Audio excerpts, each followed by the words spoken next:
The diplomatic showdown between Russia and the United States and its Western allies intensified this week following the poisoning earlier this month in England of a former Russian double agent and his daughter.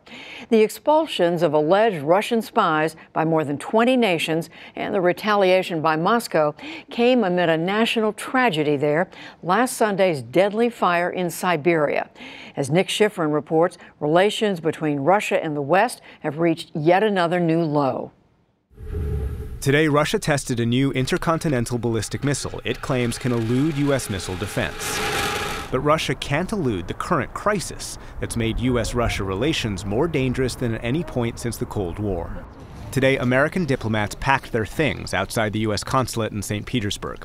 Russia ordered the consulate closed and expelled 60 U.S. officials in response to the U.S. ordering Russia's Seattle consulate closed and expelling 60 Russian officials.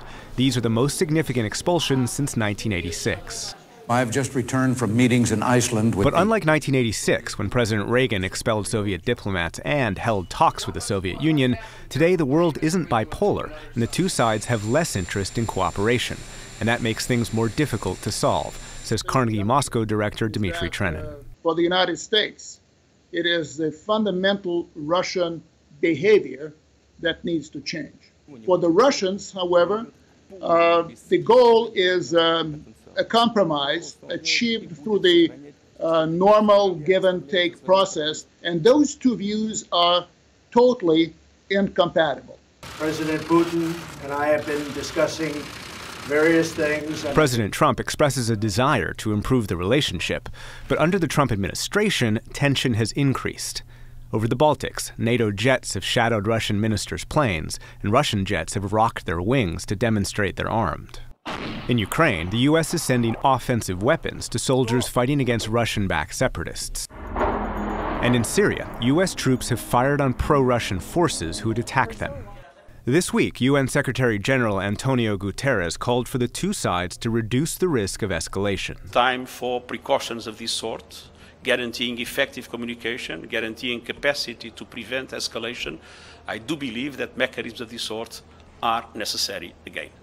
For Putin, the tension is an opportunity.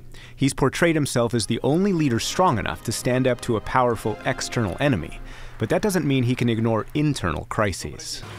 Earlier this week, a fire engulfed a shopping center in the Siberian town Kemerovo. This has been a week of funerals and national mourning. 60 people died. At a memorial, a father remembered talking to his daughter on the phone as she tried to escape. I was crying to my daughter. She said, "Dad, I love you. I'm suffocating. I'm losing consciousness."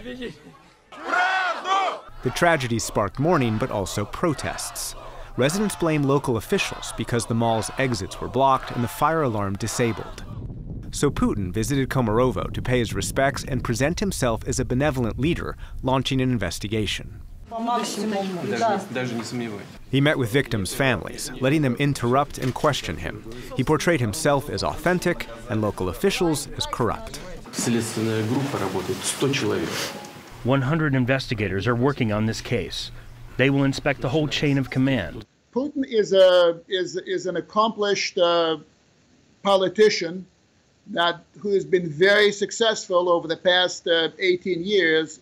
But a lot of people under him, the bureaucracy, feel that they are only responsible to the Tsar, that they are totally irresponsible and can be totally irresponsible to the population.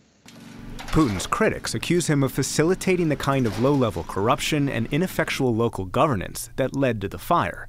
The fire also shows the limits of Putin's control. Russia is a combination of top-down control and anarchy.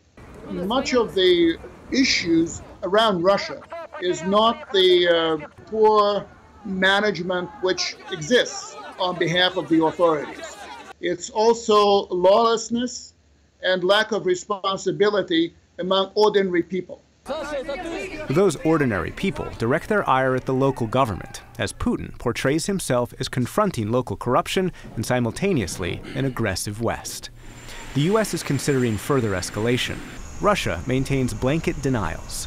Neither side wants war, but it's not clear how they get out of the cycle of confrontation. For the PBS NewsHour, I'm Nick Schifrin.